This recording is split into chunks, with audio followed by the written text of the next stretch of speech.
Think back to your time in high school. Did you ever feel that you were in a prison? Did you ever feel that you were in a machine that had its own purposes and goals and had no relation to what you actually wanted to do or achieve? If you did, then you shouldn't be surprised, because this reflects the nature of what the modern school is. The modern school was invented by the Prussians after 1806.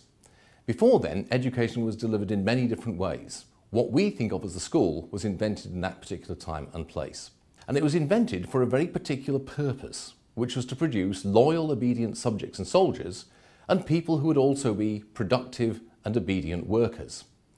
It's this that explains why school is the way it is and has the features that it has. It explains why it is that the school day is divided up into rigid, time-structured blocks.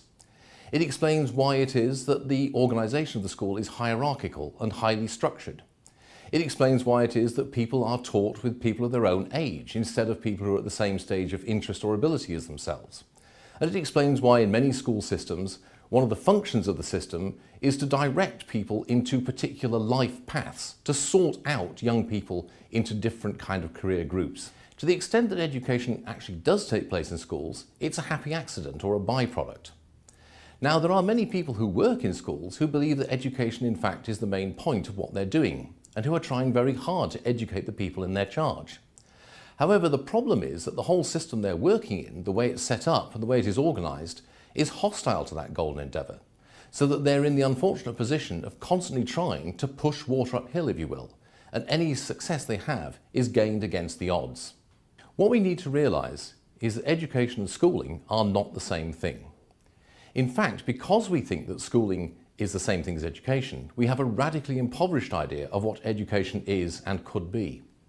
Why, for example, do we assume that education should only take place at one stage of a person's life? Education is something that can take place at any stage in someone's life, and indeed should do. Why assume that we have to educate people of the same age altogether? Surely this is a crazy way of doing it. Why do we have to deliver education in the highly structured and formalised way that schools require us to do it in? Education is something which will be central to most people's lives. What we need to do is to get away from the idea that schools are the only way in which we can deliver education. I hope you really enjoyed this. Click on one of these links here to watch more and learn more. If you want to do more and more than watch videos, then click on these links here to find out about more student opportunities.